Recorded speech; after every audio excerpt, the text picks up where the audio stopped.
YouTube ക്രിയേറ്റർമാർക്ക് വൻ തിരിച്ചടി. യൂട്യൂബിന്റെ പുതിയ നിബന്ധനകൾ പണം നേടാൻ പണിയാകും. അതായത് വീഡിയോകളിൽ നിന്ന് പണം സമ്പാദിക്കുന്നതിനായുള്ള യോഗ്യതാ മാനദണ്ഡങ്ങൾ യൂട്യൂബ് കുത്തനെ കൂട്ടി. അടിപൊളി, ഇനി പണമുണ്ടാക്കാൻ പാടുപെടും. യൂട്യൂബിന്റെ എട്ടിറ്റ പണി. വീട്ടിലിരുന്ന് ചുമ്മാ അങ്ങ് വീഡിയോ ഇട്ടാൽ പോരാ, ഇനി കൃത്യമായി പണി ചെയ്തില്ലെങ്കിൽ പണം കയ്യിൽ കിട്ടില്ലെന്ന് ഉറപ്പാണ്. നമുക്കറിയാം, യൂട്യൂബ് എന്നത് മിക്ക ക്രിയേറ്റർമാർക്കും വൻതോതിൽ വരുമാനം നേടിക്കൊടുക്കുന്ന ഒരു വഴിയാണ്. വീഡിയോകളുടെ കാഴ്ചക്കാരുടെ എണ്ണം കൂടുന്നതനുസരിച്ച് പണം കൂടും. എന്നാൽ യൂട്യൂബ് അതിന്റെ നയങ്ങളിൽ വലിയ മാറ്റമാണ് വരുത്തുന്നത്. പ്രത്യേകിച്ച് ഇനി പുതിയ യൂട്യൂബർമാർക്ക് യൂട്യൂബിൽ നിന്ന് വരുമാനം ലഭിക്കണമെങ്കിൽ പുതിയ നിബന്ധനകൾ നിർബന്ധമായും പാലിച്ചിരിക്കണം.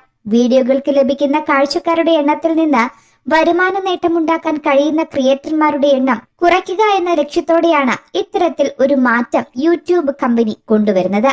പുതിയ നിയമങ്ങൾ 2027 ഫെബ്രുവരി 1 മുതലാണ് പ്രാബല്യത്തിൽ വരുന്നത്.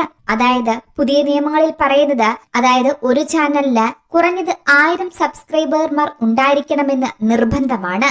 365 ദിവസത്തിനുള്ളിൽ ഏകദേശം 8000 ക്വാളിഫൈഡ് വാച്ച് അവർ നേടിയിരിക്കണം ആ ചാനൽ.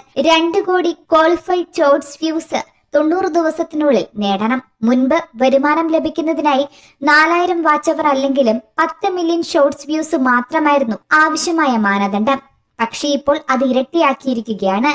2027 ഫെബ്രുവരി 1 മുതൽ ഷോർട്സിലെ പരസ്യങ്ങളിൽ നിന്നും സബ്സ്ക്രിപ്ഷനുകളിൽ നിന്നും വരുമാനം തുടർന്നും ലഭിക്കുന്നതിന് 90 ദിവസങ്ങളിൽ 10 മില്യൺ, അതായത് 1 കോടി ക്വാളിഫൈഡ് ഷോർട്സ് വ്യൂസ് വേണമെന്നതാണ് പ്രധാന കാര്യം. പെട്ടെന്നുള്ളൊരു മാറ്റത്തിന് കാരണം എന്താണെന്ന് കൃത്യമായി യൂട്യൂബും വ്യക്തമാക്കിയിട്ടില്ല.